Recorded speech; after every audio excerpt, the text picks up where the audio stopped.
নমস্কাৰ আপোনালোক সকলোকে স্বাগতম জনাইছো মোৰ ইউটিউব চেনেল অভি ইকুৱেশ্যনলৈ আজি আমি ম্যাথছৰ বহুত ইম্পৰ্টেন্ট টপিক এটা যেটো প্ৰায় এক্সামিনেশনত আহি থাকে এসএসসি হওক বা আসাম পুলিচ হওক প্ৰায় কম্পিটিটিভ এক্সামত দেখা যায় এই টপিকৰ ওপৰত প্ৰশ্ন এই টপিকটো হৈছে নাম্বাৰ সিস্টেম আজি আমি পঢ়িম নাম্বাৰ সিস্টেমৰ বিষয়ে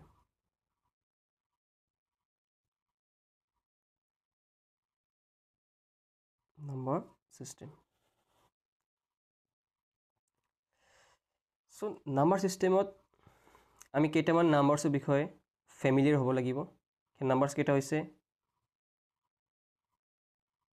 নেচাৰেল নাম্বাৰছ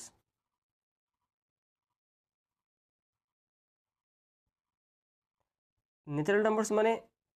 যিবিলাক নাম্বাৰৰ কাউন্টিং 1 ৰ পৰা ষ্টাৰ্ট হয় 1 2 3 4 5 dot dot dot dot up to infinity এনেকৈ গৈ থাকিব 1 ৰ পৰা কন্টিনিউয়াসলি গৈ থাকিব অসীম সংখ্যক সংখ্যাবোৰ থাকে আৰু নেচাৰেল নাম্বাৰছত সেইবোৰ সংখ্যাবোৰ থাকে যিবোৰ সংখ্যা 1 ৰ পৰা ষ্টাৰ্ট হ'ব আৰু অসীমলৈকে গৈ থাকিব এই নেচাৰেল নাম্বাৰক আমি প্ৰাকৃতিক সংখ্যা বুলি কওঁ আৰু এই গোটেই নেচাৰেল নাম্বাৰছবোৰ হৈছে ধনাত্মক সংখ্যা ইয়াত কোনো নেগেটিভ নাহিব জিৰো ইয়াত নাহে অনলি 1 ৰ পৰা আপ টু ইনফিনিটি দুই নম্বৰতে পঢ়িম আমি পূৰ্ণ সংখ্যা বা ইংলিছত আমি কি বুলি কওঁ হোল নাম্বাৰছ হোল নাম্বাৰছত কি হয় শূন্য আহি যায় 0 তাৰপিছত 1 তাৰপিছত 2 তাৰপিছত 3 তাৰপিছত 4 up to infinity মানে হোল নাম্বাৰত আমি ক'ৰ পৰা কাউন্টিং ষ্টাৰ্ট কৰোঁ শূন্যৰ পৰা 1 2 3 4 এনেকৈ অসীমলৈ বাঢ়ি গৈ থাকিব সো ইয়াত আমি এটা নোট এটা আমি ড্ৰ কৰিব পাৰোঁ যে 0 হৈছে পূৰ্ণ সংখ্যা কিন্তু 0 প্ৰাকৃতিক সংখ্যা বা নেচাৰেল নাম্বাৰ নহয় 3 নম্বৰতে আছে অখণ্ড সংখ্যা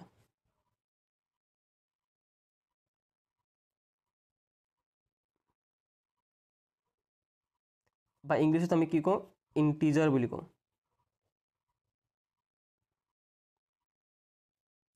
ইয়াত কি হয় ইয়াত 0 আহিব লগতে পজিটিভ যিবিলাক সংখ্যা +1 +2 এইবিলাক আহিবই লগতে নেগেটিভও আহিব -1 -2 -3 +3 +4 -4 যিমানখিনি পজিটিভ আৰু নেগেটিভ সংখ্যাবোৰ আছে লগতে 0 এই গোটেইখিনি সংখ্যাবোৰ ক'ত পৰিব অখণ্ড সংখ্যাত পৰিব +5 -5 যদি আমি একেলগে লিখিব বিচাৰো +-6 এটো +-7 +-8 ইয়াত +8 আছে -8 আছে এনেকৈ আপ টু ইনফিনিটি লৈকে গৈ থাকিব সো যদি এইকেইটা বস্তুক আমি সংখ্যা ৰেখা এটাত বুজিবলৈ চেষ্টা কৰোঁ যদি এইকেইটা বস্তুক আমি সংখ্যা ৰেখা এটাত বুজিবলৈ চেষ্টা কৰোঁ তেন্তে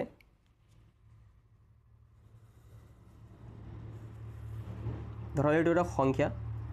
সংখ্যা ৰেখা এটি 0 মাজৰটো পইণ্টটো খলাই 0 ইফালে থাকিব পজিটিভ নাম্বাৰছ ইফালে থাকিব নেগেটিভ নাম্বাৰছ আমি আগতে পাই আহিছো 1 2 3 4 নে গৈ থাকিব 5 6 ইফালে থাকিব -1 -2 -3 -4 -5 এনেকৈ গৈ থাকিব সো যেতিয়া কাউন্টিং 1 ৰ পৰা ষ্টাৰ্ট হয় 1 2 3 4 5 6 এনেকৈ যদি গৈ থাকে এইকেইটা হ'ব কি প্ৰাকৃতিক সংখ্যা বা কি বুলি কওঁ নেচাৰেল নাম্বাৰছ বুলি কওঁ যদি কাউন্টিংটো 0 ৰ পৰা ষ্টাৰ্ট হয় আৰু 1 2 3 4 5 6 গোটেইকেইটা সামৰি লয় তেতিয়া কি হ'ব হোল নাম্বাৰ হ'ব মই আগতে কৈ থৈ আহিছো যে 0 এটা হোল নাম্বাৰ কিন্তু প্ৰাকৃতিক সংখ্যা নহয় কিন্তু প্ৰাকৃতিক সংখ্যা 0 নপৰে তেনেকৈ যদি আমি 0 প্লাছ যিবিলাক পজিটিভ সংখ্যাবোৰ আছে 1 2 3 4 5 6 লগতে এই নেগেটিভ সংখ্যাকেইটা সামৰি লওঁ এই গোটেইকেইটা সংখ্যাকেইটা আমি সামৰি লওঁ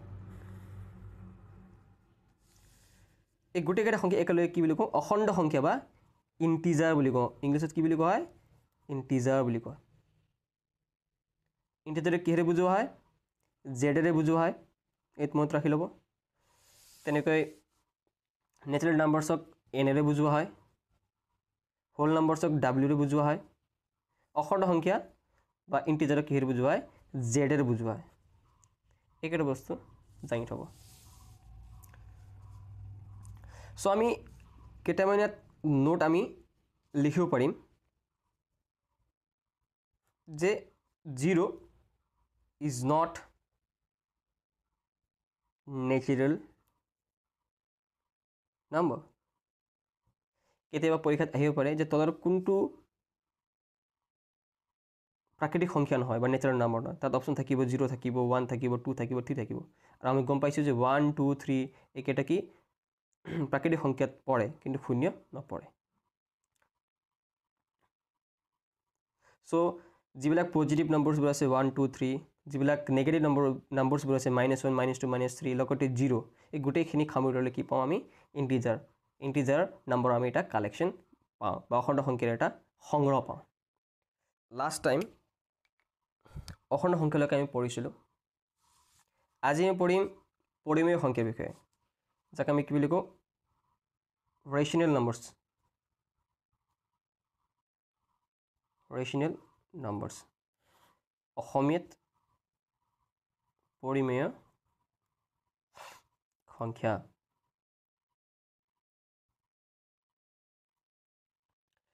এতিয়া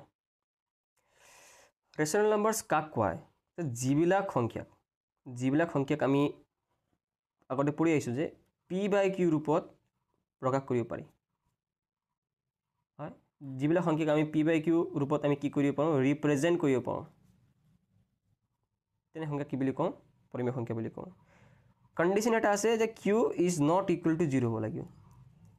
q 0 সমান হ'ব নালাগে কি হ'ব নালাগে চোৱা যদি আমি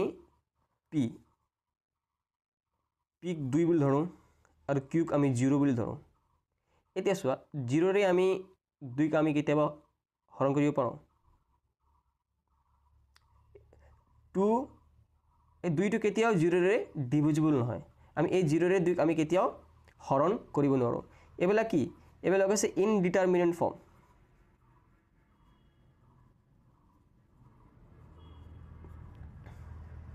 মানে এই যেটো ৰিপ্ৰেজেণ্টেশ্যন আছে 2/0 ইয়াক আমি ডিফাইন কৰিব নোৱাৰোঁ মানে 0ৰে কেতিয়াও আমি কোনো এটা সংখ্যাক আমি হৰণ কৰিব নোৱাৰোঁ সেইকাৰণে qটো কেতিয়াও 0 হ'ব নোৱাৰে সো ৰেচনেল নাম্বাৰছ বা পৰিমেয় সংখ্যা সেইবোৰ সংখ্যা যাক আমি কি p/q ৰূপত আমি প্ৰকাশ কৰিব পাৰোঁ য'ত q নট ইকুৱেল টু 0 হয় বা আমি যাক ভগ্নাংশৰ ৰূপত প্ৰকাশ কৰিব পাৰোঁ p/q এটা কি এটা ভগ্নাংশ হয়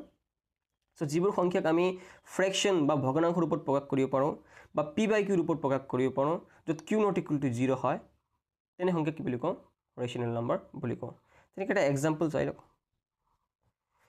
এই 2টো ৰেচনেল নাম্বাৰ হয় নহয় এই 2টো ৰেচনেল নাম্বাৰ হয় নহয় হয় কিয় এক আমি 2/1 মানে p/q ৰূপত আমি প্ৰকাশ কৰিব পাৰোঁ তেনেকৈ 3ও এটা ৰেচনেল নাম্বাৰ হয় 3/1 হয় p/q ৰূপত আমি প্ৰকাশ কৰিব পাৰোঁ 0 এটা ৰেচনেল নাম্বাৰ হয় না হয় 0/1 হয় ইয়াকো আমি p/q ৰূপত প্ৰকাশ কৰিব পাৰিলোঁ -5 এটা ৰেচনেল নাম্বাৰ হয় না -5ও হয় -5/1 ৰূপত প্ৰকাশ কৰিব পাৰিলোঁ মানে p/q ৰূপত আমি প্ৰকাশ কৰিব পাৰিলোঁ সো যিবিলাক পজিটিভ নাম্বাৰছবোৰ আছে বা যিবিলাক নেগেটিভ নাম্বাৰছবোৰ আছে বা শূন্য এই গোটেইকেইটা কি পৰিমেয় সংখ্যা মানে আমি এজ এ হোল ক'ব পাৰোঁ যে যিবিলাক নেচাৰেল নাম্বাৰছ মানে যিবিলাক নাম্বাৰছৰ কাউণ্টিং 1ৰ পৰা ষ্টাৰ্ট হয় 1 2 3 4 5 যিমানখিনি ধনাত্মক নম্বৰবোৰ আছে সেই এই সকলো সংখ্যাকেইটা ৰেচনেল নম্বৰ হ'ব তেনেকৈ শূন্যও এটা কি ৰেচনেল নম্বৰ হ'ব আৰু যিমানখিনি নেগেটিভ নম্বৰছবোৰ আছিলে -5 -6 -7 -1000 -4000 হয় এই গোটেইকেইটা কি ৰেচনেল নম্বৰ আৰু কিছুমান চোৱা আৰু কেইটামান এক্সাম্পল চোৱা 0.5 যদি সংখ্যাকেইটা এনেকৈ দশমিকত থাকে ইয়াক আমি ভগ্নাংশত প্ৰকাশ কৰিব পাৰোঁ নোৱাৰোঁ পাৰোঁ 0.5 কেনেকৈ লিখিব পাৰি 5/10 যদি দশকৰ স্থানত দশমিক আছে গতিকে আমি 10ৰে হৰণ কৰিলোঁ এইটো p/q ৰূপত হ'লে নহ'ল ভগ্নাংশৰ ৰূপত লিখিব পাৰিলোঁ নোৱাৰিলোঁ 0.5ক আমি ভগ্নাংশৰ ৰূপত লিখিব পাৰিলোঁ চ' ডেটছ ৱাই 0.5 কি হয় এটা পৰিমেয় সংখ্যা চ' দশমিকত থকা সংখ্যাবোৰো কি পৰিমেয় সংখ্যা 0.23 যদি থাকে কেনেকৈ লিখিম 23 ওপৰত লিখি দিম যেনেকৈ আছে 23 চ' একক দশক শতক স্থানত দশমিক আছে একক দশক শতক স্থানত দশমিক আছে সেইকাৰণে আমি কিহেৰে হৰণ কৰিম 1ৰে হৰণ কৰিম চ' 0.23 এটা কি পৰিমেয় সংখ্যা কিয় যে আমি এক 23/100 বা p/q ৰূপত বা ভগ্নাংশ ৰূপত আমি কি কৰিব পাৰিলোঁ প্ৰকাশ কৰিব পাৰিলোঁ তেনেকৈ আছে 1.25 যদি মই দিওঁ 1.253 বা আগত আমি মাইনাছ দি দিওঁ একো প্ৰব্লেম নাই যদি মাইনাছ দিওঁ এজ ইট ইজ লিখিম 1253 ওপৰত লিখিম এজ ইট ইজ লিখিম তলত কি আছে একক দশক শতক হেজাৰ হয় একক দশক শতক হেজাৰ হেজাৰ স্থানত দশমিক আছে গতিকে 1000 কি কৰিম আমি হৰণ কৰিম চ' দশমিকৰ পাছত কেইটা সংখ্যা আছে 253 তিনিটা সংখ্যা আছে গতিকে একৰ পাছতে তিনিটা শূন্য থাকিব দশমিকৰ পাছত কেইটা সংখ্যা আছে 23 দুটা অংক আছে দশমিকৰ পাছত দুটা অংক আছে সেইকাৰণে একৰ পাছতো দুটা শূন্য থাকিব দশমিকৰ পাছত এটা অংক আছে সেইকাৰণে একৰ পাছত এটা শূন্য থাকিব তেনেকৈ আমি লিখিব পাৰোঁ তেনেকৈ আমি বুজিব পাৰোঁ বস্তুকেইটা চ' যিবিলাক নেগেটিভ হওক বা পজিটিভ হওক বা শূন্য হওক যিমানখিনি সংখ্যাবোৰ আছে গোটেইকেইটা কি পৰিমেয় সংখ্যা কাৰণ এইবিলাক কি p/q ৰূপত আমি প্ৰকাশ কৰিব পাৰোঁ চোৱা কিছুমান সংখ্যাবোৰ আছে যাক p/q ৰূপত প্ৰকাশ কৰিব নোৱাৰি তাক কি বুলি কোৱা হয় অপৰিমেয় সংখ্যা বুলি কোৱা হয় যেনেকৈ irrational number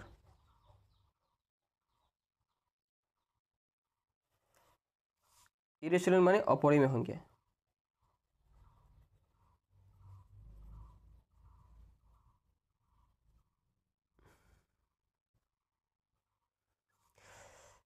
চ' যিবোৰ সংখ্যাক ফৰ এক্সাম্পল a ধৰা এটা সংখ্যা যদি ইয়াক আমি p/q ৰূপত লিখিব নোৱাৰোঁ বা ভগ্নাংশত আমি ৰিপ্ৰেজেণ্ট কৰিব নোৱাৰোঁ তেনে সংখ্যাক কি বুলি কওঁ আমি ইৰেশ্যনেল বুলি কওঁ কি বুলি কওঁ অপৰিমেয় সংখ্যা বুলি কওঁ যেনেকৈ √2 ইজিকেল টু কি হয় 1.4142 এনেকৈ গৈ থাকিব আপ টু চ' এইবিলাক সংখ্যা কি p/q ৰূপত আমি লিখিব নোৱাৰোঁ তেনেকৈ √3 1.73 এনেকৈ গৈ থাকিব চ' ৰুটৰ ভিতৰত থকা প্ৰায়খিনি সংখ্যাই কি হয় অপৰিমেয় সংখ্যা হয় যদি আৰু যদিহে ৰুটৰ ভিতৰত পূৰ্ণ বৰ্গ সংখ্যা নাথাকে ফৰ এক্সাম্পল √4 এটা পৰিমেয় নে অপৰিমেয় আমি যিটো মই কৈছোঁ ৰুটৰ ভিতৰত থকা প্ৰায়খিনি সংখ্যা কি অপৰিমেয় গতিকে √4 কি হ'ব অপৰিমেয় হ'ব লাগিছিলে কিন্তু 4 এটা কি 4 এটা হৈছে পূৰ্ণবৰ্গ সংখ্যা মানে ইয়াক আমি কোনো এটা সংখ্যাৰ বৰ্গ ৰূপত লিখিব পাৰোঁ যেনেকৈ 4 মানে কি 2 স্কোয়াৰ হয় না 2 2 স্কোয়াৰ এতিয়া স্কোয়াৰ ৰুটটো কি হৈ যাব কেনসেল হৈ যাব থাকিল কিমান 2 মানে √4 মানটো কিমান 2 টো এটা পৰিমেয় সংখ্যা সেইকাৰণে √4 কি এটা পৰিমেয় সংখ্যা অপৰিমেয় নহয় তেনেকৈ যদি √16 আমি লিখোঁ যদি ৰুটৰ ভিতৰত 16 আছে মই কৈছিলোঁ যে ৰুটৰ ভিতৰত থকা প্ৰায়খিনি সংখ্যা কি হ'ব অপৰিমেয় হ'ব কিন্তু 16 এটা কি পূৰ্ণবৰ্গ সংখ্যা চোৱা 16 এটা কি পূৰ্ণবৰ্গ সংখ্যা কাৰ পূৰ্ণবৰ্গ 4 বৰ্গ 4 স্কয়াৰ স্কয়াৰ ৰুট কেনসেল হৈ গ'ল 4 √16 মানে কিমান পালো 4 পালো 4 এটা কি পৰিমেয় সংখ্যা সেইকাৰণে √16 টো এটা পৰিমেয় সংখ্যা হ'ব অপৰিমেয় সংখ্যা ই নহ'ব সো যিবিলাক সংখ্যা পিবাইক ৰূপত প্ৰকাশ কৰিব নোৱাৰি তেনে সংখ্যা কি বুলি কওঁ অপৰিমেয় সংখ্যা বুলি কওঁ প্ৰায়খিনি ৰুটৰ ভিতৰত থকা